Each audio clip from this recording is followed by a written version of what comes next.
तो ये व्यक्ति बन सकते हैं महाराष्ट्र के मुख्यमंत्री।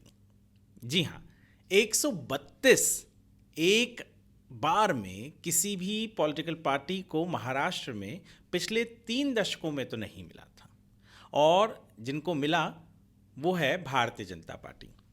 और भारतीय जनता पार्टी ने अपने ही रिकॉर्ड को, जो पिछले बार या उसके पहले का जो रिकॉर्ड था जब उन्हें 122 मिला था 2014 में, उस रिकॉर्ड को तोड़ दिया है। कुल 149 कैंडिडेट्स भारतीय जनता पार्टी के कमल के फूल के निशान पर चुनाव लड़े थे, जिसमें से 132 लोग जीत गए। शिवसेना के 57 और एनसीपी यानी अजीत पवार के 41 जीते हैं। इन तीनों का मिलाकर ही जो आंकड़ा पार हुआ वो किसी ने सोचा भी नहीं था। पर जीत और उसकी खुशी बहुत लंबे समय तक नहीं टिक पा रही है, क्योंकि जो सबसे बड़ा सवाल इन सब पार्टियों के सामने है कि भैया मुख्यमंत्री कौन होगा। चलिए, अजीत पवार तो पहले ही वहाँ से आउट हो गए, कह दिया कि मैं सीएम के रेस में नहीं हूँ। पर बीजेपी के लोग कह रहे हैं कि उन्हें वो सीएम वाला पोजीशन इस बार चाहिए, और अजीत पवार ने भी कहते हैं कि देवेंद्र फडणवीस के नाम का समर्थन किया है। पर सबसे बड़ा असमंजस है शिवसेना।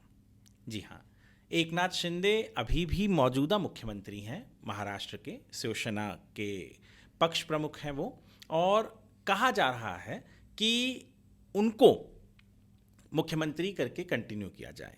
पर इस बात से बहुत सारे लोग अपने आप को ऑन द टर्म्स नहीं ला पा रहे हैं, क्योंकि उनका ये मानना है कि भारतीय जनता पार्टी ने जो परफॉर्मेंस दिया है वो शायद ही कभी आज के पहले दे पाए थे, और इसको रिपीट कर पाना वो तो आगे की बात है।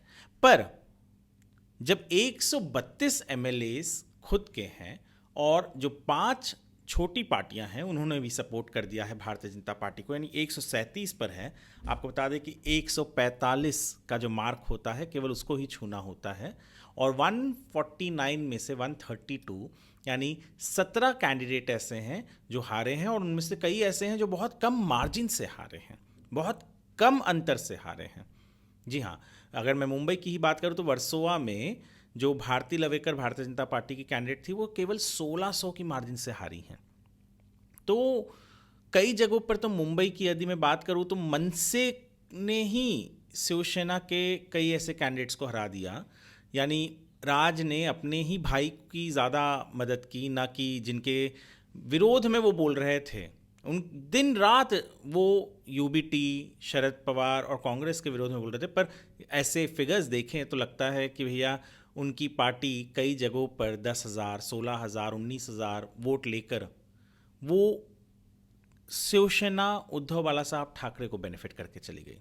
यहाँ तक कि एक ऐसी सीट थी मुंबई में शिवड़ी, जहाँ पर भारतीय जनता पार्टी ने राज ठाकरे के लिए, शिवसेना ने राज ठाकरे के लिए उनके कोई भी कैंडिडेट ऑफिशियल नहीं दिया था, वहाँ पर भी वो हार गई और शिवसेना यूबीटी जीती। पहले 13 हुआ करते थे, फिर उसके बाद में 1 और अब 0 पे मनसे आ गई है। और शायद वो सबसे बड़ा कारण है कि मनसे को सीरियसली अब कितना लिया जाए, या मनसे के लिए जितना लड़ रहे थे, क्योंकि 1.55% वोट आया है। हालांकि हम अपने मुद्दे से भटक गए, आइए मुद्दे पे वापस आते हैं कि मुख्यमंत्री कौन होगा। तो मुख्यमंत्री कौन होगा? मुख्यमंत्री बनने के चाह में बहुत से लोग हैं, यहाँ तक कि आरएसएस ने तक कह दिया है, जो हम सूत्रों से सुन रहे हैं कि आरएसएस ने तक कह दिया है कि भैया देवेंद्र फडणवीस को मुख्यमंत्री बनाया जाए। पर क्या देवेंद्र फडणवीस को मुख्यमंत्री बनाना बहुत आसान है? आसान इसलिए नहीं है क्योंकि एकनाथ शिंदे मौजूदा मुख्यमंत्री हैं। यदि बीजेपी अचानक एकनाथ शिंदे को हटा देती है तो कल को उद्धव ठाकरे, शरद पवार और कांग्रेस यही रटेगी कि भैया देखो यूज एंड थ्रो करती है बीजेपी, और ये वाला जो तमगा है वो बीजेपी इस वक्त अपने ऊपर लेने के लिए ज़्यादा उत्साहित नहीं होगी। पर फिर भी जो प्रेशर पड़ रहा है बीजेपी के ऊपर, हाईकमांड के ऊपर, उनके जो नेता हैं, खास करके उनके वर्कर्स की तरफ से, वो ये है कि भैया देवेंद्र फडणवीस को ही मुख्यमंत्री बनाया जाना चाहिए। वैसे वो रह चुके हैं, 2014 से 2019 के दरमियान में वो मुख्यमंत्री रह चुके हैं। और जो ये लोग कह रहे हैं कि फिर एकनाथ शिंदे कहाँ जाएंगे, क्यों? एकनाथ शिंदे डिप्टी सीएम बन सकते हैं अगर बनना होगा तो। क्योंकि जब 2014 से 19 के बीच में जब सीएम थे देवेंद्र फडणवीस, तब एकनाथ शिंदे मंत्री तो थे उनके अंदर, और मुख्यमंत्री होने के बावजूद भी देवेंद्र फडणवीस भी डिप्टी सीएम बन के रहे एकनाथ शिंदे के अंदर अभी ये 2.5 साल में। तो कोई ज़्यादा आश्चर्य की बात नहीं होगी। तो हो सकता है कि देवेंद्र फडणवीस को मुख्यमंत्री बनाया जाए, और जो हमें खबर मिल रही है इसके ऊपर कहीं ना कहीं सिक्का लग चुका है कि शायद देवेंद्र फडणवीस ही अब महाराष्ट्र के मुख्यमंत्री बनेंगे। पर राजनीति है, कब क्या बदल जाए, किस वक्त बदल जाए, कोई नहीं जानता, कोई नहीं बता सकता। तो वो एक बहुत बड़ी चीज़ है कि राजनीति में कब कौन क्या बन सकता है। क्योंकि मुझे आज भी याद है कि 29 जून 2022 को ये किसी ने नहीं सोचा था कि एकनाथ शिंदे मुख्यमंत्री बनेंगे और देवेंद्र फडणवीस उप मुख्यमंत्री, पर वो हुआ। तो ये भी होने में ज़्यादा समय नहीं लगेगा।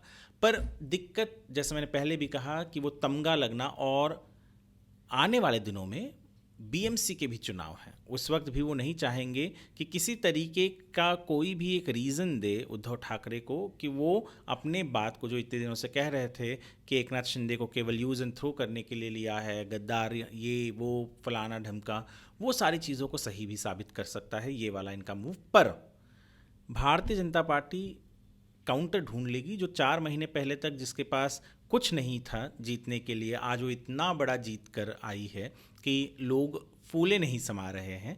तो ये मौका छोड़ना और ये मौका किसी और को देना, मुख्यमंत्री बनना, ये शायद थोड़ी सी बेवकूफ़ी होगी। पर राजनीति है, राजनीति में जो हम जैसे लोग इस तरफ जो बैठे हैं जिनको बेवकूफ़ी लगती है, वो मास्टर स्ट्रोक भी होता है कई बार।